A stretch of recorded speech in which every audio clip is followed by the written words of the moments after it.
Hello, dear friends, how are you? Healing, healing, and healing.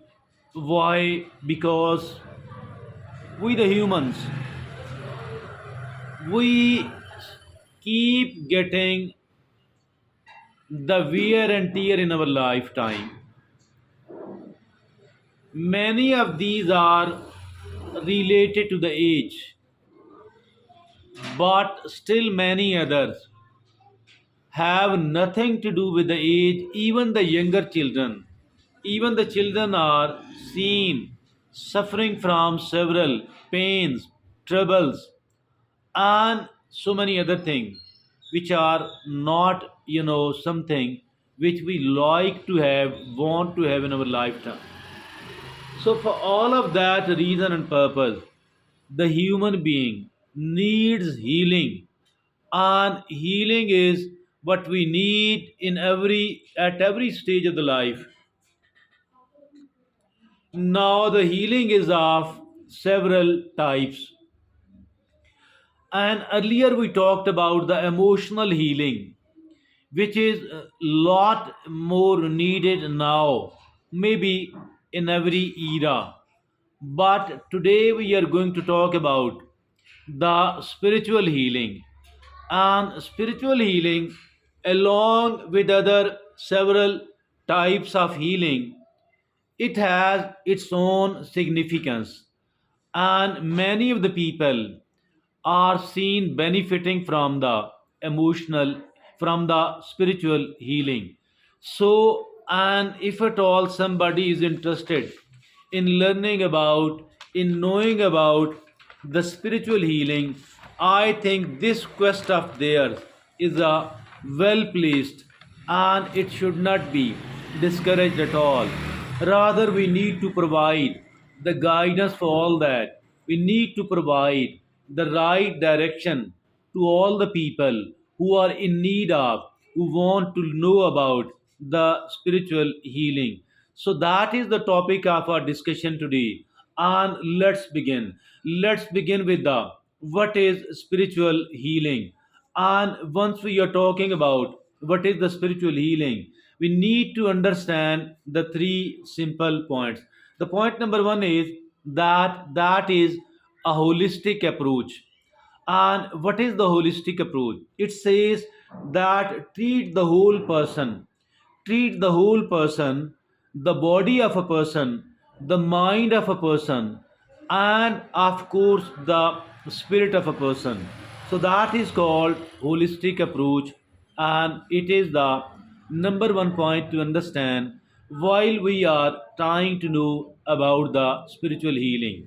Now, the second is energetic balance. What is this energetic balance? It restores balance to the body, to the body's energy fields. It restores balance to the body's energy fields. There are certain energy fields in the body, and maybe that is called chakras, you know, in the Hinduism. But it is the second point to understand, that is energetic balance restores balance to the body's energy fields. Now, the third point to understand is that to divine, connect to divine, and it is taps into a higher power or universal energy, taps into higher power or universal energy. We need to tap, we need to benefit from, we need to avail and to utilize the higher power. We, the Muslims, call this our higher power as Allah, and in the religious people call it God. We, the Muslims religious people, call it Allah. But those people who are not much interested about the religion, they call it higher power. Connect to divine, it is taps into a higher power, a universal energy, and this can be also called a universal energy. So that is the points to understand once somebody is interested in knowing about the spiritual healing. And it was under the under the heading of what is spiritual healing. Now moving to the next segment of our today's talk, it is the benefits of spiritual healing. Now let's talk about the benefits. Although the benefits are multiple, the benefits are dozens maybe, but we are only going to talk about the four major benefits of spiritual healing. The first major benefit, the first important benefit is that it reduces stress and anxiety, promotes relaxation and calmness. It does reduce a lot of reduction does take place in the mental stress level of a person, in the anxiety level of a person, and of course it does promote relaxation, of course it does promote calmness. So that is the first major benefit of first important benefit of spiritual healing. Now, the second important benefit of the spiritual healing is that it relieves physical pain. Yes, does relieve a physical pain. I have seen personally a person was suffering from the kidney pain, and you know that the kidney pain is not so easy to bear at all. Then somebody did a spiritual healing in our language, in the Pakistani language, that is called doing them. And it is actually they read something and they recite certain verses from Quran, and then they blow their air like this one on the body or on the affected part of somebody, or they touch it. They are seen touching the pain affected part of the body while reciting those verses from Quran. So that is called, it relieves physical pain, and it soothes and heals physical ailments. It soothes and heals, it does healing. It has lot of important healing. It is soothes and heals physical ailments as well. So that is the second major benefit. The third major benefit is emotional healing, and releases emotional blockages and trauma. Emotional blockages and traumas are released by spiritual healing, and because it does benefit our emotional healing. And emotional blockages mean I am, I am feeling a deadlock situation in my life because of this emotional experience, or because of that emotional reason. Now it does releases these emotional blockages and the trauma as well, the effects of trauma as well. Whatever happened to you in the past, or to somebody in the past, it was quite tragic.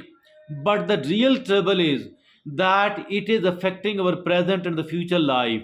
It is not allowing us to live a normal life at all. So what the spiritual healing does is that it releases emotional blockages and the trauma. And the fourth important benefit of the spiritual healing is that it increases self awareness. It does increases our self awareness. How? Enhances intuition and spiritual growth. Now both of these things are important indeed, because intuition, that is liked and demanded by almost everybody, because intuition does help us a lot. It does help us a lot in our daily life, and it we can help other people because of our intuition. It actually awakens the ability to intuit. It develops intuition in us. So that is a great achievement in itself indeed. And then not only the intuition, rather the spiritual growth as well, because having the spiritual growth, it matters a lot, it benefits us a lot. So the fourth and the last major important benefit of the spiritual healing is it is increases self awareness, enhances intuition, and spiritual growth. Now, moving to the next segment of our today's talk, it is the types of spiritual healing. How many are the types of spiritual healing? Because every society, because every religion has developed their own type of spiritual healing, and even the non-religious people too, and they too have certain types of spiritual healing developed for their own usage. So there are five types of spiritual healing. The first is Reiki. It is a Japanese technique using hand positions. It is a Japanese technique. Reiki is a Japanese technique. Now, even the people in our society, some of the people I've seen, they're learning it, they are practicing it, and it is a type of spiritual healing that is called Reiki, Japanese technique using hand positions. Now, the second, which is very common here in the Indo-Pak society, but it is being practiced in the Western societies as well, in all the societies as well, and it is the meditation. Meditate and meditate. So focusing on the mind to connect with the divine. Focusing on the mind mean try to empty your mind, not to allow, not to let any of the thought, not to let any of the thought, sit in your mind for a longer period of time. Rather, release it as soon as you can, and it is by this way we can focus on the mind and we can connect with the divine. Connecting with the divine mean connecting with the higher power, and connecting with the God, connecting with Allah Almighty. So that is meditation. You focusing on the mind, focusing the mind to connect with the divine. So that is the second way of spiritual healing, which is the meditation. Now the third is the prayer. Prayer is very common here. We the Muslim, all the religious people belonging to one religion or the other, they all practice the prayer. Here, the Muslims have a salah 5 times a day, and that is also prayer. But we can do, and we do after the prayer. We raise our hands like this one, and we beg from Allah subhanahu wa ta'ala. So that is called prayer. But every religion does it. It is communicating with a higher power for healing.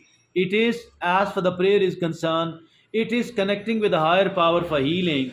And what is the higher power? What is the highest power in the eyes of the Muslim? Obviously, it is Allah subhanahu wa ta'ala, and the rest of the religions, many religions, they call it God Almighty.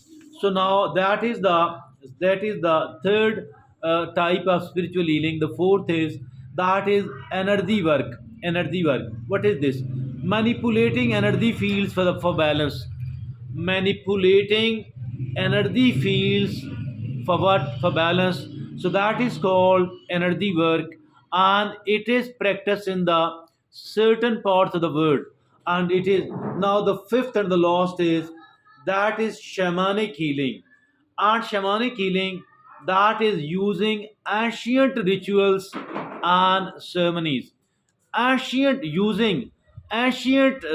and ceremonies, that is called shamanic healing.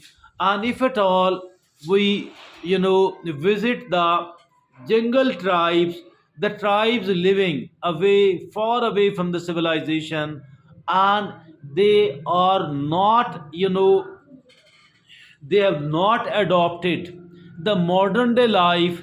Visit them, watch their videos on the YouTube, and we will come to understand that they are seen using ancient rituals and ancient ceremonies as well, so for the purpose of spiritual healing, and they call it shamanic healing. So these are the five types of spiritual healing Now we are going to talk about how to practice spiritual healing.